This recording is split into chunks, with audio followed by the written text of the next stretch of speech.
माननीय अध्यक्ष जी,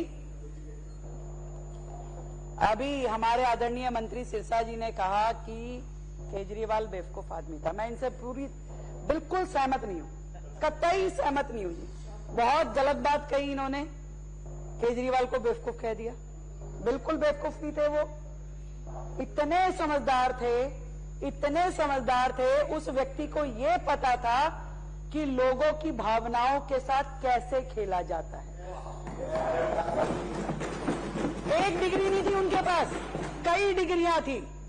फाइनेंस की डिग्री थी जिससे वो IRS बने, उनके पास साइकोलॉजी की डिग्री थी जिससे उन्होंने लोगों की भावनाओं को कैसे कब्जा किया जाता है, उनके साथ कैसे खेला जाता है, जनता को कैसे धोखा दिया जा सकता है।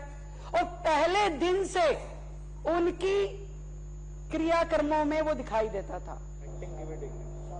एक्टिंग की भी डिग्री थी, यस, ये सही कहा उन्होंने, प्रवेश जी ने, एग्री।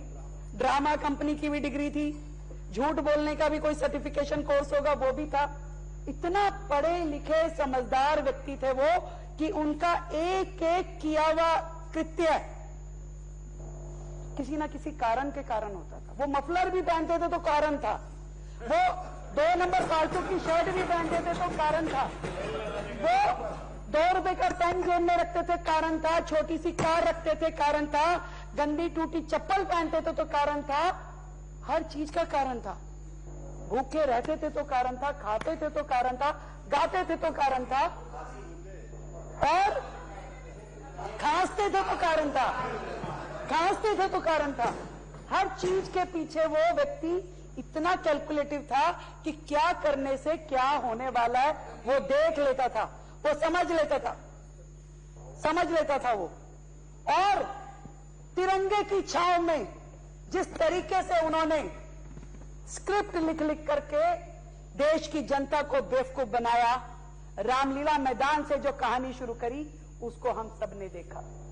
कैसे ईमानदारी की, देशभक्ति की, त्याग की, तपस्या की, सेवा की बातें कर करके पूरे देश को उसने बेवकूफ बनाया। लोगों को लगा अरे ये तो देवता आदमी है, कहां धरती में पैदा हो गया, इसको तो तुरंत यहां से सीधा विधानसभा पहुंचाया। वो आदमी भी बेचारा जनता को दिखाते हुए कि नहीं मैं चाहता नहीं, परंतु मुझे तो चुनाव लड़ना पड़ेगा, मैं बनना नहीं चाहता मुख्यमंत्री, मुझे बनना पड़ेगा, बड़े बंगले में मेरा दिल नहीं है रहने का, मुझे रहना पड़ेगा, शीश महल बनवाना पड़ेगा, कोई आइटम अगर नहीं भी लिखी हुई उसको लेना पड़ेगा। पत्थर तो महान आत्मा है, व्हाइट संगमरमर के बिना कैसे चलेगा। और वो व्यक्ति जो रामलीला मैदान में वो फर्श पे लेट करके जिसने अपना चेहरा बनाया दिल्ली के आगे, अपने शीश महल में मसाज सेंटर बनवाया उसने। उस व्यक्ति की लिखी हुई स्क्रिप्ट थी कि दिल्ली विधानसभा में फांसी घर। एक बात से सहमत हूं, जरूर रात को उसको सपना जरूर आया होगा, क्योंकि आइडिया जनरेशन का एक टाइम होता है। तो वो आइडिया जनरेट हुआ कि अरे ऐसा कर सकते हैं। जैसे उसने देखा कि भाई ये 2 पिलर हैं, ये लिफ्ट है, ऐसे इमेजिनेशन कई बार बादलों में होती है, कई बार पहाड़ों में होती है, ऐसा लगता है कुछ फिगर बन रही है, ऐसी फिगर उसके दिमाग में बनी। तुरंत उसने तय कर लिया कि ये तो फांसी घर है, ये फांसी घर है, तो फांसी किसकी लगी? ये उसने सोचा भी शहीदों की लग सकती है, क्योंकि वो तो ये सोचते थे कि मैं भगत सिंह के विचारों का वारिस हूं।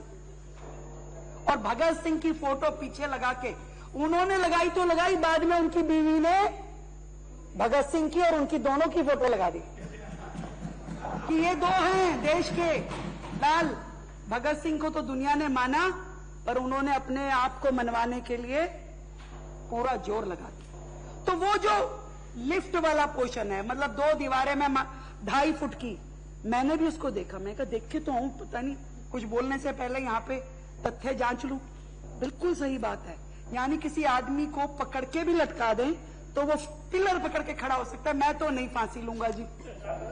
ऐसी इतनी जगह है वो कि वो नीचे धक्का देने से भी ना जाए।